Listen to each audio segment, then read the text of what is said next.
and welcome to my channel. My name is Beth and I am the Bookworm Trait. And today I am bringing you 10 books that I want to reread. Now, I am not typically someone who rereads books, especially not in the days of Scribd and Kindle Unlimited when there are so many books that I want to read. I barely have time to reread. When I was making this list, I thought of 4 books off the bat that I immediately knew that I wanted to reread at some point. And then I drew a blank. I thought I might have to scrap this video until I came and actually looked at my shelves and looked at my Goodreads and realised there is way more than 10 books that I want to reread. There's a lot. Obviously, I'm not going to include more than 10 books in this video because it's called 10 books. So I've just gone with the ones that I feel the most pressing desire to reread at this moment in time. If you see me staring out the window, which is over there, at any point, it is because there is a building site across from my house and there is currently a man standing on the roof at perfect eye level with me, and I'm hoping he just thinks that I'm on a conference call. Okay, so let's get into the video anyway. I feel like that's enough rambling from me. Okay, sorry if the light is not as good. I have just shut the blinds because I could not concentrate with that man outside. It's also got really dark outside as well. There's like a big grey cloud. So the first book that I'm going to talk about, and the book that inspired this video, Vicious. On my TBR this month, I was prompted to reread a book and I decided to go with Vicious because this is a favourite of mine and I'm really interested to see how it stands up. I read this book around 2 years ago and since then my reading tastes have really changed, so I'm really intrigued to see if this is still a 5-star read for me. I feel like I've talked about this in a lot of videos recently, but a lot of those videos didn't actually make it to light, so let's just go through it again. So Vicious is the story of Victor and Eli, who are 2 best friends. They are both geniuses, they are enrolled in the same college and they have the same interests. One of these interests is how extraordinaries are formed. Extraordinaries are people who have superpowers. They discover the method by which these superpowers come into existence and decide to try and get superpowers for themselves. They are successful, but this leads to the demise of their friendship. This story is told in 2 timelines. The first follows Victor and Eli in the early stages of their friendship and up to the point that they get their superpowers. And the second is set in the present day following Victor's release from prison.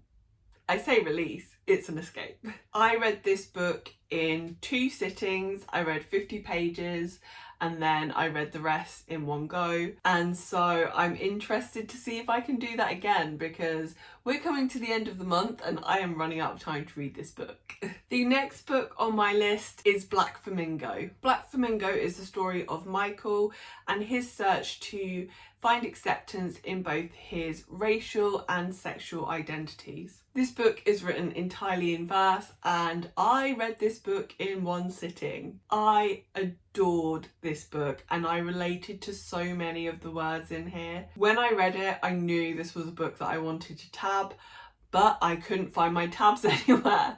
So I need to reread this so that I can tab this and annotate this. I think I am also going to see if I can purchase the hardback version of this book.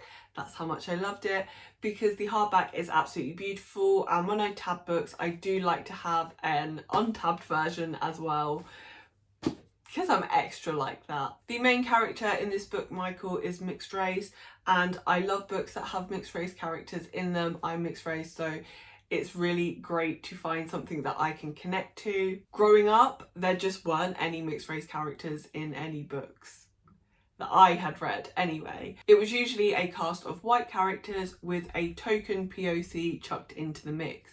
That POC would usually be Asian or black, but we live in a world where there is a lot more representation in books than when I was growing up, and so I really felt myself in this book and really connected with Michael. It's also set in the UK, another reason why I connected to it. The next book on my list is Normal People by Sally Rooney. This is a book that I read quite recently, maybe 2 months ago, and became an instant favourite. Sally Rooney is now a favourite author. I have read her other book, Conversation with Friends, as well. Normal People is the story of Connell and Marianne. Connell and Marianne live in the same small town, they go to the same school, but they are very, very different people. Connell is popular and well loved, while Marianne is the token weird girl. She is friendless, she is a loner, and people just find her a bit strange. Despite all this, Connell and Marianne strike up a friendship, and as it progresses, a relationship. Normal People follows them throughout their young adult years. I'm not talking young adult as in like 14 to 18, as in the like book age. I'm talking young adult as in like 18 to maybe like 21, 22. And this book looks at the struggles that a typical young adult would have in their life. It looks at mental health, it looks at confidence, it looks at identity, friendship and love. And I just think it is a really, really beautiful book. I absolutely devoured Normal People, and I would love to read it again at a slower pace so I can just spend time marinating in Sally Rooney's beautiful writing. I know that this will be a 5-star every time I read it, and I'm sure I'll read it many, many times, but it was the kind of book that I put down and I immediately wanted to pick it up again so that I could pick up on all the things that I missed the first time around. The next book on my list is Strange the Dreamer, and Strange the Dreamer is another one of my favourite books. Muse of Nightmares is actually the book that I say is my favourite book, and I reread it last year and I want to reread it again at some point this year. Whether I will actually get around to it or not, I don't know, because we're running out of year. I think that Strange the Dreamer is one of the most beautiful books in existence, not just the stunningness of it. This is the Illumicrate version with sprayed edges, but also the insides. Laini Taylor's writing is just out of this world, and I absolutely adore the plot and the characters and the world of this book. This is a very character-driven book, so it's definitely not to everyone's taste, but I love a character-driven book and that's all I need in my life, so this is just perfect for me. Strange the Dreamer follows an orphan called Laszlo Strange. Laszlo grew up in a monastery where he was fascinated with a mythical city. Now one day, Laszlo was pretending to be a warrior from this city, and realised he could not remember the name anymore. He could only think of the city as Weep. Eventually, Laszlo makes his way to a library where he becomes a kind of expert on Weep. Everyone thinks he is a bit odd for this. Weep is seen as a mythical place. It's not seen to be real, but Laszlo believes that it is real. Now one day, some strangers come into the city and proclaim that they are from Weep and they need assistance with a problem. And that's really all I can tell you on the plot of Strange the Dreamer. Anything else is a spoiler, but I will say, if you love lyrical writing, if you love character-driven stories, this is the book for you. It's definitely the book for me. So those are the first 4 books on my list. The ones that came to mind straight away, because they're either books that I have recently read and know that I want to reread, or they are favourites that I know I want to reread. The next were the ones that I had to think about a little bit more. So if you've been watching my TBRs for a while, you will probably know a little bit about the next book anyway, and that is The Wicked King. Now The Wicked King was on my TBR for probably like 3 or 4 months straight. I never read it. I never picked it up. Before the release of The Queen of Nothing, I wanted to reread the entire Cruel Prince series, or whatever the trilogy is called. I read The Cruel Prince, I started The Wicked King, I got to page 6, and I just couldn't get through it. I just could not get through it. I don't know why, because I love this book. I refuse to pick up The Queen of Nothing until I actually read The Wicked King, although I've heard it's not the best, so my excitement for this series has kind of died down a little bit. That being said, I still want to read it because I still want to know what happens at the end. As this book is the second in a series, I obviously can't tell you what it's about, but if you happen to be the one person who has been living under a rock for the past 5 years or however long it's been since The Cruel Prince was released, I will just very quickly run through the synopsis for you. So in The Cruel Prince we follow a girl by the name of Jude. Jude is a human girl living in the fairy realm after her parents were murdered and she was adopted by kind of her stepdad. In the fairy realm, humans are very much looked down upon, and it is only Jude's stepfather's, adopted father's position that stops her from being treated like a slave. That being said, humans have one skill that fairies do not. They can lie. And because of this skill, Jude is invited to join the Court of Shadows, I think it's called.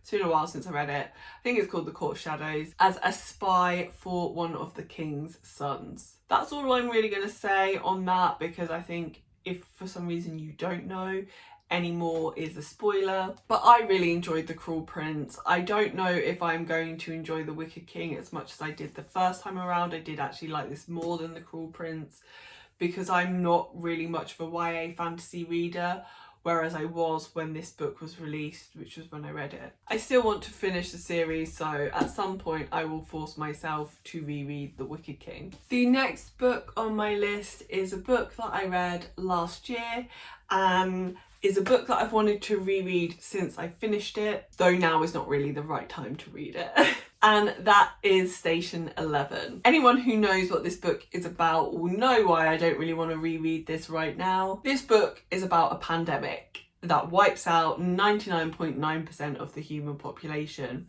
Now, I am not usually someone who's very triggered by books, but right now I'm in quite an emotionally fragile state, and I just don't think this is the right thing for me to be reading. As I said, Station 11 is about a pandemic that wipes out the majority of the human population. This book is told in multiple POVs, and all of the POVs are in different timelines, which could be very confusing but isn't. And this is one of my favourite styles of writing. I love books that are more like a memoir than an actual plot-driven story. So think Taylor Jenkins Reid books, so Daisy Jones and the Six and Seven Husbands of Evelyn Hugo, The Strange and Beautiful Sorrows of Ava Lavender, Circe, those kind of books. I just really love them, and Station 11 is that kind of book, but also with a post-apocalyptic storyline. I listened to the audiobook of Station 11, which is why I really want to reread the physical version, because I don't think I got as much from the story as I could have if I had read it. But even so, I really loved the characters in this book, and I really loved the concept, because in the future setting we are following a group of travelling actors who perform Shakespeare plays to try and lift people's spirits. And in that world there is also like a settlement that humans have created, and there is religious issues too. I know I'm not explaining that too well, but A, it's a long time since I've read it, and B, the plot really isn't a big part of the story. The story is more about humanity and how we would cope with a pandemic, and how we would cope in a future where we lost everything that we were used to. So electricity, government, police, medicine, everything that we rely on in our day-to-day lives is gone in this book, and I loved it. But I'm not going to read it until COVID is actually stable. The next book is two books. They are by the same author, and I read them around the same time, and I want to reread both of them, so I'm just going to put them in together. And these are Punk 57 and Birthday Girl, both by Penelope Douglas. These are both new adult romance books. Punk 57 is the love story of Ryan and Misha. It is a pen pal romance and an enemies to lovers romance. I really struggle to say enemies to lovers. And Birthday Girl is an age gap romance. Prior to reading these two books, I did not read any romance whatsoever. I didn't even really like romance in my fantasy that much, but these two books changed my life. After I read these, I did not read anything except romance for five months or so, possibly 6 months, because I was just searching for the high that these two books gave me. I have read so much romance since then that I want to go back to these to see if they live up to the hype that I've given them in my head as the two ultimate romance books of all time, and I have complete faith that they will. The next book is a bit of a random book. I read this book probably like 5 years ago, maybe longer, and I hadn't really thought about it very much until recently when I started watching the series Harlots, which by the way is amazing and you should definitely watch it. This book is Tipping the Velvet. Tipping the Velvet is a sapphic historical romance about a girl called Nan. It follows Nan as she falls in love with a male impersonator. I forget her name, I want to say it's Kitty, and it follows Nan as she leaves her seaside hometown and moves to London and finds various ways of supporting herself whilst coming to terms with her lesbian identity. I remember absolutely loving this book. I remember loving the TV show, although I definitely was not allowed to watch it. And in my opinion, this is the ultimate sapphic romance book of all time. I have yet to find anything that is as good as this book. I typically do not read historical romance. In fact, I would go as far as to say it is probably my least favourite fictional genre. I can't think of one that I like less, so I'm going to say it's my least favourite fictional genre. But this book just has a really special place in my heart, and I just want to recapture that good Victorian sapphic goodness. The next book is a little bit of a deviation from the rest of these books because this was not a 5-star read for me and this is not a favourite book. And that is A Darker Shade of Magic. I believe I gave this book 3 stars, maybe 3.5 stars. I just didn't enjoy it that much. It is tabbed, as you can see, and I think it is also like annotated, but I just didn't really vibe with this book. I just didn't get the plot, I just didn't get the characters.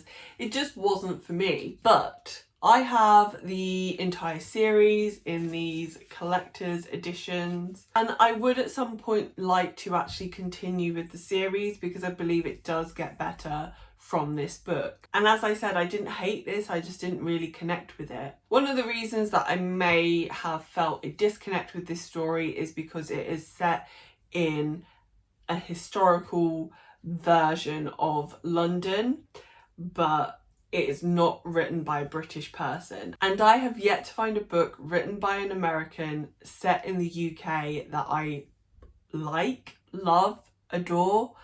I always just feel a disconnect from it because there will be little tiny things that are wrong that will really irritate me. So one of the ones that I can think about in here is I think they have a map of the UK and they call it a map of England, which if you are British, you wouldn't say, oh, at least you shouldn't be saying that if you're British, because it's not England. England is one part of the UK. My mum is actually Scottish, so I'm very sensitive to that because she's very sensitive to that, and a lot of my family are very sensitive to that. They would be very offended to read someone looking at a map of the UK and calling it a map of England. That's just one thing that I remember, despite the fact I read this like 3 years ago, remember from this book. That's not a criticism of V.E. Schwab or Americans in general. It's just something that happens when you are writing about a place that you are not from or you haven't been to. You can do all the research in the world, but it's never going to be perfect. And as someone from that place, I am going to pick up on those imperfections. So Dark Shade of Magic is set in 3 Londons. We have Grey London, which is our world where there is no magic. We have Red London, which is a world that still has magic. And we have White London, which is a world with magic that is dying. Very few people can travel between these worlds, but Kel, one of our main characters, is something called an Antari, which means he can travel between the different Londons. And I think it means he has all the different types of magic as well, but I don't remember. Kel ends up stumbling on a magical artifact taken from Black London, which is a dead London. He begins being pursued by people who want this artifact and ends up hiding in Grey London, or our London, where he meets Delilah Bard, and the two go on an adventure. A lot of people really love Lila Bard. I did not particularly enjoy her character, another reason why I didn't love this book as much as I felt like I could, but I'm going to continue with it one day and hopefully I'll enjoy the next two books much more than I enjoyed this one. And that brings us to our final book, the 10th book that I want to reread. This is a book I read a very long time ago. I read it when it initially came out. Let's look and see when that was, which was 9 years ago. I read this book 9 years ago, and that is The Night Circus. Night Circus is a book that is quite hard to explain the plot of because it's quite a character-driven, world-driven book. I don't know if this is a type of book that exists, but there are books that are written and they are all like atmosphere and world building, and the plot and the characters are kind of secondary to that. The Night Circus is an example of that. But The Night Circus follows two wizards, magicians, Celia and Marco, who are competing against each other, and over the course of this competition they fall in love. At least that's what I remember it being about. I absolutely adored this book when I first read it.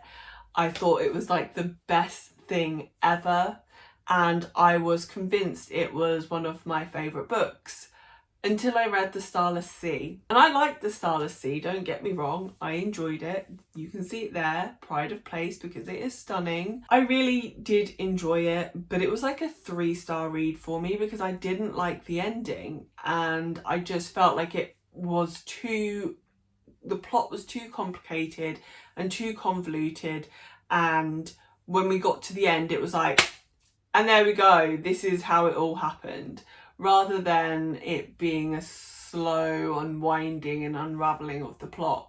It might be because of the way that I read it, which was, I read it really slowly, and then I read the last 100 pages in one sitting, but it just wasn't a favourite for me. It's probably not a book that I will ever want to reread. So I really want to reread The Night Circus to see if that was a favourite for me because of the type of reader I was 9 years ago, or whether it is a book that just speaks to me and that I just adore. On that note, I am going to give an honourable mention to Caraval. I feel like there is a lot of similarities between Caraval and The Night Circus, and if I do reread The Night Circus, which I want to, then I will also try to reread Caraval to see if they are similar, first of all, because in my mind they are similar, but also Caraval was a book that I loved but then immediately unhauled and never thought of again until I was looking at books I want to reread for this video. And when I saw the name Caraval come up, I was like, I really want to reread that, because I remember being so absorbed in the world and the descriptions of everything.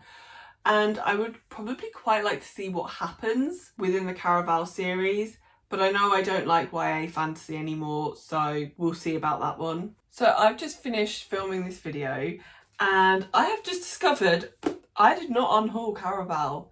She's here, she's just on my bottom shelf because she's got this really annoying spine that doesn't look good anywhere. But seeing as I actually still own this and it's a lovely floppy paperback, I probably will reread this book at some point. I'm predicting it. And I would like to just give one more honourable mention because there was one other book that was very close to making it onto this list and just missed out by the hair of its teeth. But is a book that I definitely do want to reread, and that is Bunny. And the reason I want to reread this book is because it's really fucking weird and I don't know what this book was about, and I want to go back and see if I can figure out what this book is about. So those are the 10 books with 2 honourable mentions that I would like to reread at some point. There's no deadline on this video. At some point I want to reread these books. I hope you enjoyed this video. If you did and you made it to the end, please leave me your favourite love heart emoji in the comments down below. And if you have any recommendations or if you've read any of these books, then let me know that too. Don't forget to like, and if you want to see more from me, subscribe, and hopefully you'll come back and see me in another video soon. Bye.